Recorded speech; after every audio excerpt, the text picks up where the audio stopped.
I'm Brian Stanton, host of Teaching While Queer, a part of the Education Podcast Network, just like the show you're listening to now. Shows on the network are individually owned and opinions expressed may not reflect others. Find other interesting education podcasts at edupodcastnetwork.com.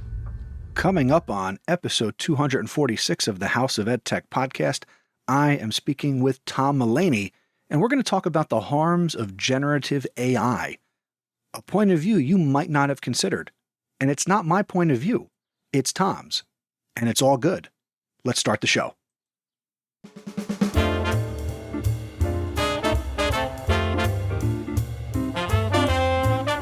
Welcome to the House of EdTech. My name is Chris Nessie. The House of EdTech launched in 2014, giving me the opportunity to speak with teachers, leaders, and creators so you can more effectively integrate technology, strengthen your pedagogy, and have more confidence in your classroom and school so you can make an impact. Get involved with the podcast by visiting my website, chrisnessie.com. Using technology isn't difficult, and this is where it begins. This is the House of EdTech. And the House of EdTech is getting ready for summer. June is here. The weather is heating up in New Jersey. The school year is getting ready to cool down. I know that many listeners around the world are already done with school. You might be done with school. I am almost done with school, and it has been quite a school year. I will recap all of that in the next episode as we do an end of the school year wrap up in episode 247. But in this episode, something a little different, something that challenged me, something that pushed me, and that was having on a guest that I did not bring on because we see eye to eye and we wanted to wax poetic about the topic. I'm going to share a conversation with you that I had with Tom Mullaney, who is very much the other side of AI. And I know that a lot of people who listen to this show, and really the far, far majority of educators out there right now, are very much in love with artificial intelligence, generative AI. I've talked about the tools over the last year over and over again. I've shared tips about how to use AI. I did the whole Final Four. Every tool was AI in some way, shape, or form. And now here we're going to have a conversation with somebody who says, slow down, everybody. And I think this is a great conversation that I am really proud of the fact that there's a lot in here. So you get your notebooks ready. There's a lot of links in the show notes at chrisnessie.com/246. And while I haven't done a House of EdTech VIP in a number of episodes, there are a number of people that Tom talks about that I have linked to their Twitter accounts and their websites, etc., that you want to get connected with, because Tom brings receipts. Okay. Tom is not like everybody else. And I've been guilty of this in the last year and a half of being, rah, rah, sis, boom, bah, all about AI. And again, Tom is going to give us all reason to pause and really think critically about what we're doing and how we're doing it. And I think that is so important when we do anything in education. So not just with AI or generative AI, this is important to always give pause and really think about what we're doing and be very intentional about what we're doing as professionals in our classrooms, in our schools, with our students. Before I get to that conversation, I do want to share an EdTech thought/recommendation, and this is ripped from the headlines. So let's do that first.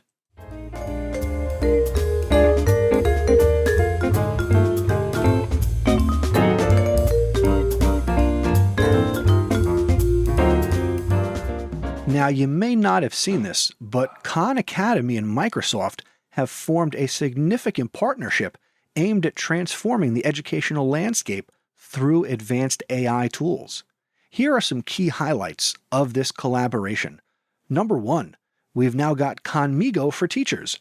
Microsoft's donation of Azure AI infrastructure supports this AI-powered teaching assistant.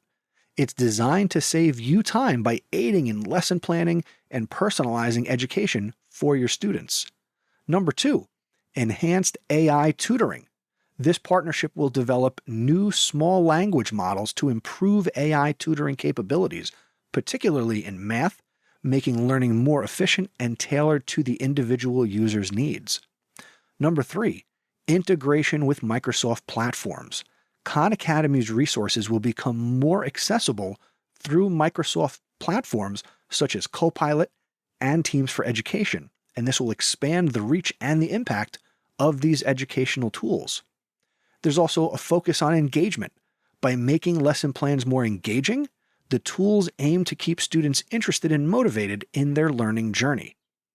This initiative overall underscores a significant step towards leveraging AI to support educators and enhance student learning experiences, particularly in K-12 education. If you want to go further and get more details on this partnership between Khan Academy and Microsoft, there is a link to the there's a link to the full article in the show notes, which are a swipe or a tap away where you're listening right now. Or, of course, go out to chrisnessy.com/246. Now, let's get to the featured content.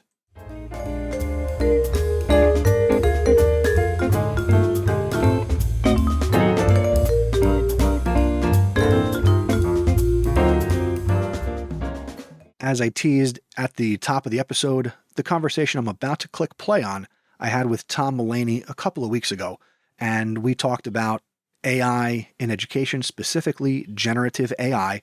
And real quick, Tom has a background in special education and instructional design. He's also taught social studies. He's presented at numerous conferences, and he's got a great YouTube channel and a Substack.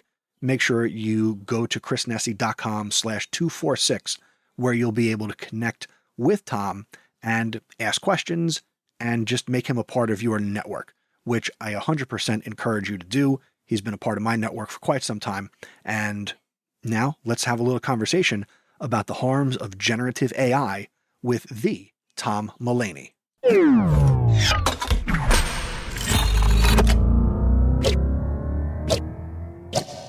Joining me today on this episode of the House of Ed Tech is educator, awesome all-around ed tech guy, and more, Tom Mullaney. Welcome to the House of Ed Tech, Tom Mullaney. Thank you, Chris. What a pleasure to be here. I am very excited because we're going to fight, right?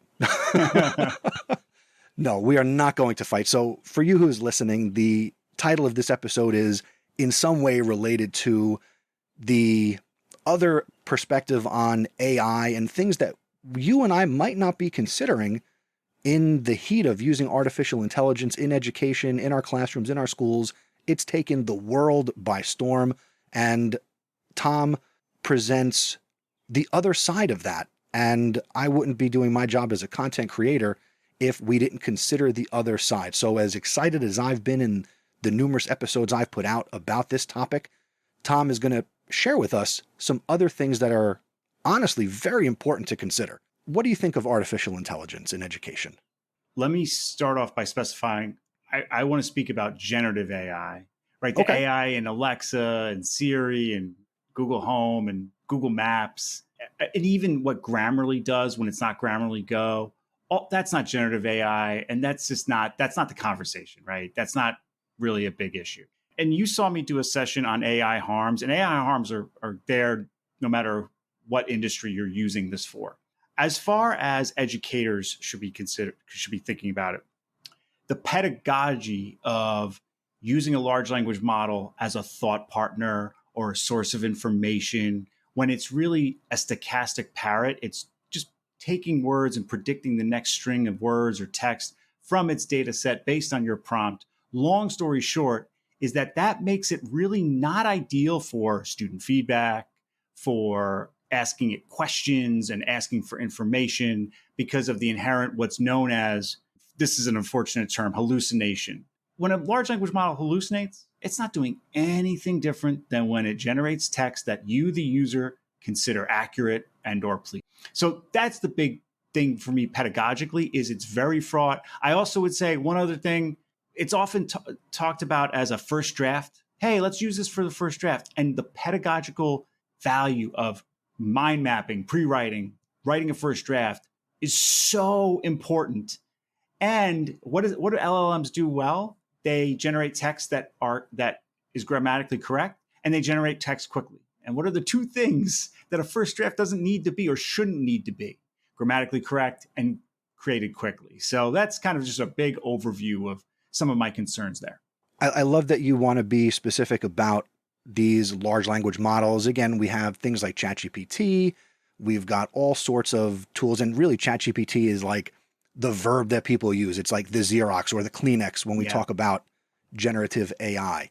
In your experience, and again, the session you were talking about, and I'm going to link to it in the show notes for this episode, you participated in the Week of AI, and your session was, a not enough 30 minutes on the harms of AI. And I said that before we recorded. It should have been longer. And I know that you're doing the work and you're putting out stuff on social media and your Substack to educate people on this other side. One thing I really respected about what you said in that session was you didn't initially start talking about the harms of AI right away. You sat back in a positive way. You waited, you watched, you educated yourself. And it was about a year, if I'm not mistaken, until you started to put out your perspective, which again is valid and people need to hear it. What are some of the things that you were looking at and learning about in that year where you were watching and listening and consuming?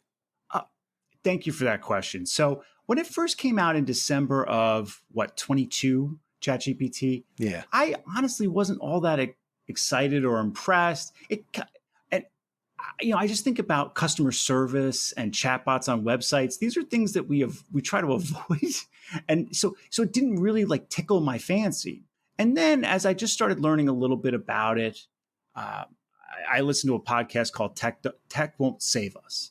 And it really gets into how technology should serve human beings and what happens when it doesn't. And we grew up, by the way, you and I, Chris, we grew up at a time where tech was video games, computers, internet, cell phones. These are things that serve us. They make, for the most part, they make things better. Now, of course, they're all made with products that are mined in places. And so, of course, there's drawbacks and there's things that we just like the clothes on our back, there's things about them that's very problematic. So long story short, I found out about something called the Stochastic Parrots paper. It was written by, Dr. Emily M. Bender, Dr. Timnit Gebru, Dr. Margaret Mitchell, and a few other authors. And I just learned about their take on it. And I'll give you an example. So Dr. Emily M. Bender, she's a computational linguist. I'd never heard of a computational linguist before. And so I'm just listening to what the academics are saying, like a Dr. Gary Marcus. These are academics, and nobody in the ed tech space is tweeting them, referring to them, saying anything about them. And they're saying, well, it's like a limited language model, and it's really not great for information. And of course, there's bias and misinformation in the data set. We can get into that if you want. And so that was kind of my journey. I voiced some of those concerns I talked about. The two concerns I voiced was the bias and the theft from creatives, which is another thing we can get into if you want to. At a meeting of fellow consultants in May of 2023, it was not received well. And so not only was I oh, I still got to learn about this, but I thought, hey, I'll just shut up about it for now. And it just took a long time, and I just kept seeing things. And in February of 2024, the dam broke, and I said, I just got to say some things about this because everything I'm reading doesn't go along with what I'm seeing in the ed tech space. So no, that's important. And the image that comes to mind for me, and not an AI image, but an original image that comes to mind, is that image of all the fish swimming in one direction, and then you've got that fish of a different color going the other way. Mm-hmm. Is that kind of how you felt? Were you that fish of a different color? Because we know in education, it's not easy to speak out against the think tank, right? So I had a blog for 10 years, starting in 2014, and I have never blogged a negative.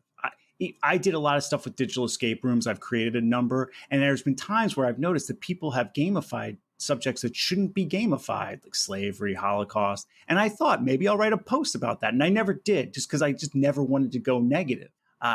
And so, yes, I would say, so again, people who are actual AI experts, not edu celebrities, not ed tech folks, they have been fighting this fight and screaming from the mountaintops. And when we say fighting the fight, just trying to inject some critical thinking and facts into the hype.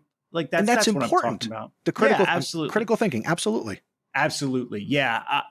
And what I will say is ever since I've started doing this, I've started noticing people. They're not edu celebrities, but they're on Twitter who definitely share some things. Sofia de Jesus, Fonz Mendoza. Fonz Mendoza does a lot of stuff with the data privacy stuff of these apps, which is really a little bit problematic. Anyway, but I've actually, I'll use a professional wrestling reference. I have actually thought to myself, WrestleMania was in Philadelphia this year. It's right when I was moving back to Philadelphia. Sometimes it feels like I'm fighting the bloodline, because it's just like everyone is saying, nope, you're wrong. This is, and I'm saying, well, what about inaccuracy? Anyway, so yeah.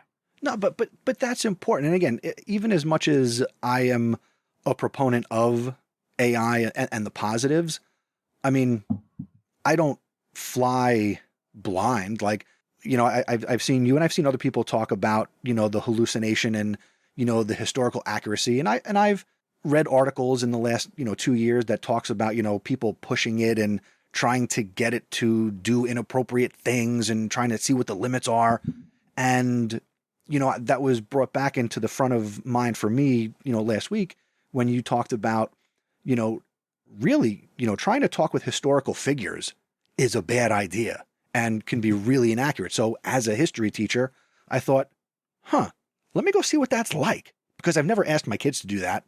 And I've heard people talk about that and they write their blog posts about it. So I went to ChatGPT and I said, I want you to pretend you're Thomas Jefferson and I want to have a conversation with you. And the first question, and it said, okay, I'm Thomas Jefferson. And I said, all right, Thomas, can you explain why you own slaves? And I tried to not get it to say anything inappropriate, but I tried to get it to be what I, as a history teacher, understand to be like, what would Thomas Jefferson really say about this? And it wouldn't answer. So you couldn't really broach that topic with the AI. It said, it's inherently bad. And you could tell that it was projecting modern views onto that, which is highly inaccurate. So, right. Not a good idea to do that. But what other thoughts do you have on that concept? Well, so that's a big concept, is the AI guest speaker. Now, one thing I would say is that if you have a guest speaker in your class, just a human guest speaker, you could talk to that person beforehand and say, hey, this is what the kids might ask you. What would you say? And they're probably going to stick to that when they get to your room that day. With a large language model, it's a stochastic parrot. So it's never the same, a week apart, right? It pulls different words at different times, even with identical prompts. So you have that issue. You have the issue of voicing the dead, which is just kind of like a creepy thing. And it kind of gets into consent. Dolly Parton said, I don't want to be brought back when I pass. This has happened with George Carlin and Robin Williams. Now, in that case, it was actually like literally the voice, but there's still just that kind of creepy, icky. And then the other thing, well, of course, we have bias and misinformation, and this is student facing. So it's happening in real time. So pedagogically, that's fraught. And what if there's mistakes? What if there's bias? What if the kids say, well, ChatGPT said it, right? The one other thing that comes to mind there is that this is an industry, the AI industry. When you think about the people who fund it, the New York Times did a breakdown, and the actual billionaires funding it, exclusively male, mostly white. And so should this technology that's funded and supported by this non-inclusive group be giving voice to historical figures from marginalized communities? I think it's very, very fraught. And I don't know, primary source documents, things what people were saying about them at the time. I feel like this is not, that's the other thing. If we're using this technology, is it solving a problem? And that's a situation where I don't think it's solving a problem, So, yeah. So with the bringing anybody and having a conversation, you taught social studies. Did you ever, obviously this would be pre-AI, did you ever do any lessons where you had kids do like faux Twitter conversations or faux Instagram posts as if they were, like what if George Washington had Instagram? What would he like? What makes that different? So I did have things where students would choose in teams. They would argue for which president was more effective. And so they were taking the sides of different presidents. I did that in US too, I remember. And what I would say there is that, so a large language model doesn't have any thought. It doesn't have any intention. You role playing, that's different. You're actually consuming the data. No one is under the impression that everyone knows, well, yeah, Chris is pretending to be Barack Obama, right? Tom is pretending to be Ronald Reagan, whatever it might be, right? So role playing has been something that's been done for years, or we've had actors. I understand there's like a line it's very different when we have a film or a movie, right? What was the film that came out? Daniel Day-Lewis played Lincoln, right? That's not the vampire one, right? No, it wasn't that one.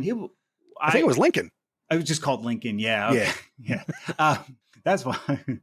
And memorable title. Anyway, so, I see the point there, but there's at least humans who are creating and who are making decisions about, well, what is Lincoln's performance going to be? Are we going to see the prejudices and biases that he had? How are we going to portray Lincoln?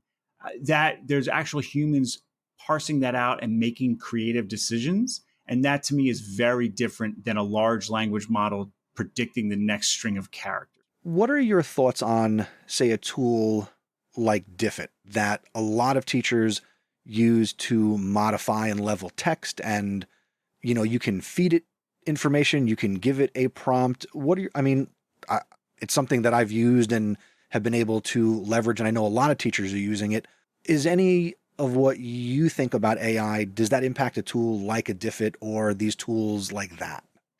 What I would say is that I think that that's useful for teachers. Teachers do have to edit it with a fine-tooth comb. So there's a big time saving, and then a little bit of that time gets back because you're going to edit the heck out of it, right? You're going to read every single line, which I might not do if I was taking something from my textbook or my prepackaged curriculum. My district told me to use it, so I'm not probably not going to anyway. So there's that. But that also means that there's a teacher between the output and the kid, and that's very, very good and very important. I would say that any app like a Diffit, there's always going to be that data set concern. So it's like, where is it? The data is that data coming from consensual sources? My hope is for like a Diffit or something like that, is that at some point these data sets are regulated into compliance with what we would typically consider like fair copyright law. But as far as do I understand why a teacher would use that? Absolutely. Do I think that a lot of the hype, AI is intelligent, AI is smart. Do I think that Diffit is a tool that's like inflated by that hype? No, I don't see that. I mean, and you mentioned that like the tools are smart. I don't think it's that the tools are smart, but the right tool will be used by a smart actual human being to leverage it in a positive way. And I think really, what you just talked about there, I think now I better understand your perspective in that. I think, and correct me if I'm wrong, I get the sense that you are more concerned with, are we and how are we putting AI in the hands of students at this point versus the educated teacher, professional, and how they might be also using it, or and I could be off base. I'm going to say yes. And when we teach teachers that artificial intelligence is intelligent and that it will one day be 1 billion times smarter than humans, then we're teaching them based on just misinformation, right? There is no actual intelligence in AI. AI, in artificial intelligence, is a marketing term. It's not a scientific term. There's no, obviously you can define intelligence different ways, but I'll give you an example. Like, is a calculator intelligent? Is it smarter than you or I? Because it can out-calculate the both of us. So the one thing I would say to teachers right now is that if you're just listening to the hype out there, you're being told that artificial intelligence is I hear people say this, I know it's more intelligent than me, so I'm going to concentrate on what I'm good at. It's not more intelligent than you. There's no science or technology behind that whatsoever. That's hype. And you have to like I said at the beginning of my session, everything you hear when people talk about artificial intelligence, you have to scrutinize the heck out of it. You're right. And I think I've made this point on the show before. It's a bunch of ones and zeros. Honestly, it's dumb. I mean, when I first started playing with it, and again, you waited a while to get into it, and before I made an episode about it or wrote about it, I sat back and I watched all the people, and I'm sure we could think of some people who within weeks, all of a sudden they wrote a book about AI. Really? Okay. But last week or 2 weeks ago, one of my VPs came to me and asked me for some help, that she wanted to learn a little bit more about AI and what it can maybe do for an administrator. And we were talking about it, and I was telling her all the things that it can do for a teacher, again, with good human input and some critical thinking. And one of the things I helped her with was coming up with some formulas for a Google Sheet that she had collected some data. And she was like, I need to, do some calculations based on, some test scores and things. And she was like, can AI help with that? And I said, yes. And she was like, all right, show me. So we were kind of talking through back and forth, having a conversation with ChatGPT to help us come up with, the equation or the formula that could be used to kind of do what we wanted to do to, add up, text. And yeah, I probably could have found it going and looking at Google and finding those Google Sheets websites or the Excel websites, but I was able to much faster kind of let ChatGPT know what I wanted to do and then kind of test it with some sample data. And by the end, we were able to do these big calculations for an entire grade level of numeric test scores and calculate some percentages and combine columns and all this stuff, if then statement. I'm like, she goes, did you take like coding classes? I said, no, but I know what I want it to do. I just don't know how to figure out the formulas. So, Well, and you know what? That sounds to me like a tedious task. So that sounds like a great use of this technology. And she said, she goes, you saved me about 3 weeks worth of time trying to figure out how to do this data for 500 kids. Well, so good for you. That's awesome. And what I would say is, for tedious tasks, that's what we should be.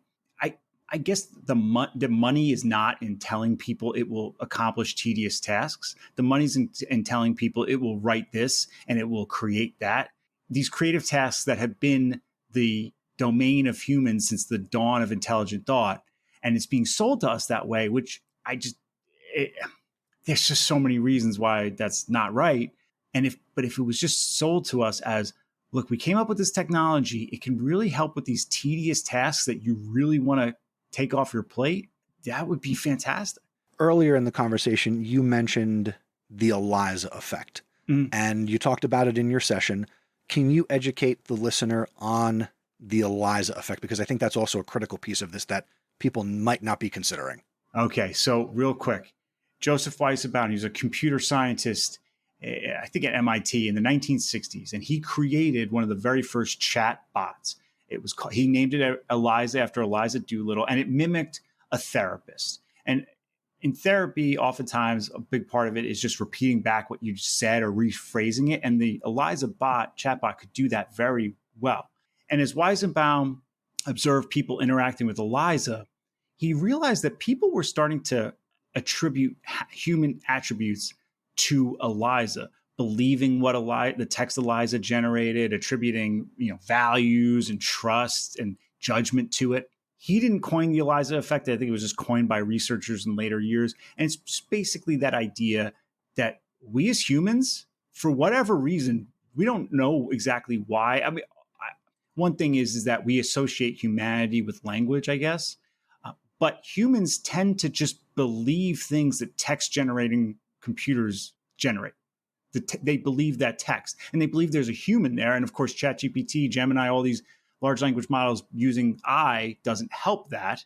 But when you marry that with the fact that we know there's bias and we know there's inaccuracies, pedagogically, that's really rough because your kids are going to fall for the ELIZA effect, or a certain percentage of them will. And so then you add that to inaccuracy and bias, and we got problems. So that's just my thing about having students interact with chatbots is that the ELIZA effect tells us it's very fraught.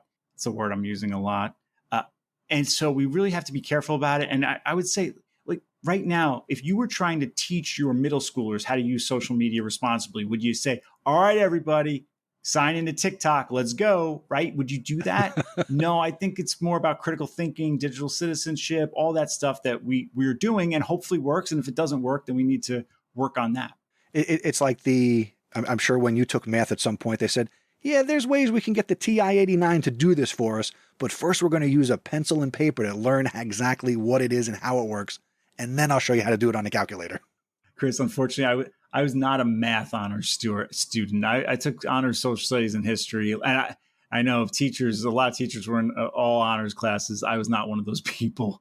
So I think I only used the TI-85. I think I once took a calc class. Oh, I took a statistics class. I took one math class in college, beyond that, and then senior year of high school. So I'm sure that I was in a situation like that, but I know there's kids who use a graphing calculator every day of their high school careers, and that was not me. My audience knows this, but I was a better math brain away from being a high school math teacher. But, if you're going to go to school for 8 years, you should be a doctor, not a high school math teacher. So I had to switch to social studies. Tom, before I let you go, and again, I want to thank you for coming on, and, this was a wonderful conversation. In your opinion, what needs to happen? If you had control of the AI, what needs to happen, in your opinion, to make it where it's better for teachers and it would be more appropriate for students? Because we both know it's not going away. It's only going to hopefully get better and improve. But what are the improvements that you think need to happen to make it better for teachers, better for classrooms, better for kids? So, all right, the biggest concerns that I have about generative AI are the consent and compensation for those who have contributed to the data set. I mean, obviously the bias, but if you have a data set that's been only that you've picked people who consent, then you could actually control for good data. Then the environmental situation. Right now, environmentally, this stuff is not sustainable in any way, shape, or form. So just societally, so I would immediately say, well, consensual data sets is the big start. But even then, we still have the environmental issue. How can I say this? For teachers, well, I think if you had large language models with consensual data sets, that would at least be a start to having it be more, at least not biased. The inaccuracies are inherent because it's a probabilistic model. You are never going to legislate that out. You can mitigate it. You can never eliminate it. What I actually think would be more helpful would be if districts start with the Stochastic Parrots paper, that paper that was written in 2020 that gets into really what's going on with large language models. Start with that and then build with thinking about solidarity and thinking about those harmed by AI, both the exploited workers and the artists. That's where I would go. I would say, listen to all, we got to learn this stuff first. Then let's consider what we're going to do with AI in the classroom. Now, in what you've learned, I lied. There's more questions. Sure, go ahead. What tools or AI models have you played with and experienced in this whole process? What are the ones that you've been like, all right, I've tried this. Pop, pop. So I've definitely tried a lot of things that are not generative AI. Like I'll give you an example, like in Adobe Express, you upload a video. I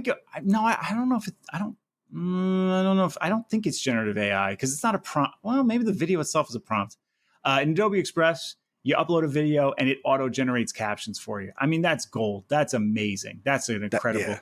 And I know but yeah, I'm actually struggling to determine if that counts as generative AI or not. Okay. So that's one thing that I think is fantastic. And I know like ThingLink has a thing where you can do panoramic images. You take your panoramic image, you upload it, it becomes like a 360 sphere because it's just doing a very basic filling in at the top and bottom of the circle or the ball, or I don't know, or the sphere, I guess. And so that is a very innocuous use of AI that then enables like a nice little 360 scene. Okay, great. And then I'd also mention AutoDraw, which I mentioned in my presentation. It's a very simple, basic tool. It's not revolutionary pedagogy by any means, but it has a clear, 100% clear and consensual, transparent and consensual data set. It's a great model of what a real transparent consensual data set looks like. So those are the tools that I've played with. I have tried ChatGPT. Maybe I think I have a Google account with it.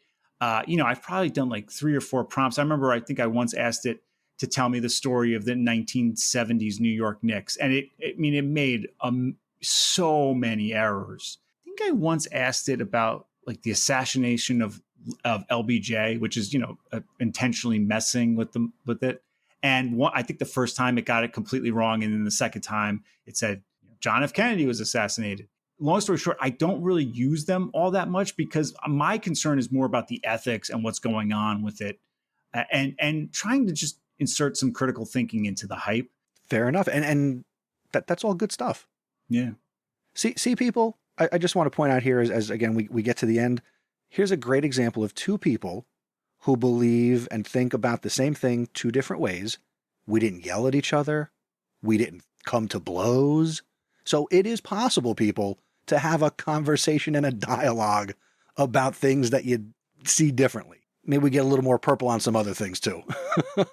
Chris, I got to say, you're more sober than the Betty Ford Clinic. Yeah, you are like so calm and rational. I'm really impressed. Well, I talked to my wife is much wiser than I. And I said to her, I'm having somebody on the show who we're going to talk about AI, but he sees it differently than I do. And I said, what's your advice? And, she said some things and I certainly listened to it. And she goes, well, what's your goal? I said, well, I want to educate my listener. And because maybe they're not considering this other point of view that, I'm aware of, but I haven't talked about it. And that's a demerit for me, folks. But I'm like, I'm not going to bring him on to change his mind because that's not the point, but it's like, I need to learn something. And I'm just going to so happen to share that conversation with the people who listen. I couldn't be more appreciative of the fact that you said yes. And, we bonded over Nick's sadness because they're out, but, they'll bounce back and, we're going to see where this all goes. And I got to say to you, Tom, please let my listeners know where they can connect with you. I'm going to go through this with a fine-tooth comb and there'll be links to the articles and I'm going to share your stuff. But how can people connect with you to learn more, have the conversation, and maybe ask you more questions? Thank you, Chris. And what a pleasure and just a lovely conversation. So thank you so much. I am on Twitter. I still call it Twitter. Musk was interviewed. As everybody should. Yeah, it's such silliness. And that's at Tom E. Mullaney. Mullaney is spelled with 2 L's. And I've just started. So I had a WordPress site for years and it still lives. It's tommullaney.com. But I just started Substacking because it's just so much more modern and nicer. I call my Substack Critical Inkling. And everything I've done as far as graphics on it, I did in Canva, and I have not done any generative AI. It's all, and I used, for the logo, I used Lexan font like I like. Anyway, it's good. It's a good looking Substack. I've seen a couple. You got a good looking Substack. I actually sweat those details. Like I want it to look nice. It's because you care. Yeah, no, I really do. I fancy myself like I'm a Juilliard trained graphic designer, right? I didn't go to, but anyway. So that is, if you just Google Critical Inkling, I think, or Tom Mullaney Substack, I think I'm actually the first. There's another Tom Mullaney with a Substack, but somehow I'm the first result. I don't know. Way to win Google. But yeah, I don't know what's going on there. But so, but my Substack, I'm trying to do like, I'm not going to do big long posts every week, but I'll probably do like my news and notes, thinking of, here's my comments on certain things. And we'll go from there. Yeah. So those are 2 ways. So on Twitter and on Substack. There will be links in the show notes. And when you go check it out, you will notice, and I need to give you a lot of credit and props for this and a lot of respect. At the bottom of your posts, you include a very positive AI. I don't want to call it a disclaimer because you're not using AI. And I think it's very awesome that you point out that like this post is not, and you're saying these are all the things I did not do in the creation of this post and this content, which is basically just saying, I wrote this myself. That's exactly right. And again, for grammar, and I use regular Grammarly all day, and it's always telling me, Tom, stop with the words, stop with the passive voice, stop with the adverbs. But authentic content is important. If you have something to say it. Anyway. And by the way, there's amazing stock photo websites that allow you to use them for free. And Unsplash and Pexels, you don't even have to cite them. Although I always do, because you want to be a mensch. But oh my goodness. Anyway, I could talk about that all day. But thank you. I appreciate it. We'll do a Substack episode and all that stuff another time, because you're on once and now you're part of this House of EdTech family. So I would definitely have you back on. This is a lot of fun. Thank you. Thank you, Chris. Appreciate that. Final words on AI and what my listener needs to consider. What I would say is, this is your time to learn. Go follow Dr. Emily Bender, Dr. Timnit Gebru, Dr. Joy Balawami. Look at those experts, Dr. Sasha Lucioni. Look at Dr. Gary Marcus. Look at the actual computational linguists, the actual academics, the actual researchers. Don't let anyone tell you that you're doing your disservice to your students by not training them on AI. You're not the AI teacher. Now you're the AI learner, and you're the teacher. That's your two roles. That's your job. All right. That's the responsibility I'll give you. Try to study up a little bit on AI. You don't have to write a term paper on it, but just try to learn a little bit about it. And that's it. That's your responsibility for now, at least according to one very disappointed Knicks fan outside of Philadelphia.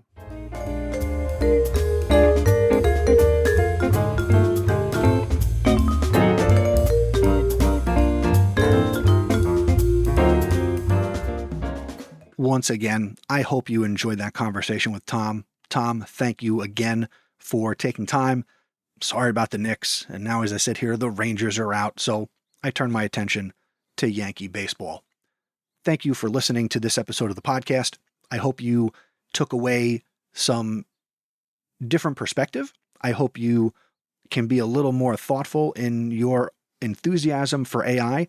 I know that I will be, and be a little more discerning and not nitpicky, but I'm going to be a little more conscious of what we're doing with AI, not just in my own life, but as a teacher and everything that I use AI for. We can all do a better job, and I can't thank Tom enough for coming on here and sharing the different people that we need to be connected with. Again, all the links, chrisnessy.com/246, or it is a swipe or a tap away in the app you are listening in right now. Now, let's say goodbye. Let's say goodbye.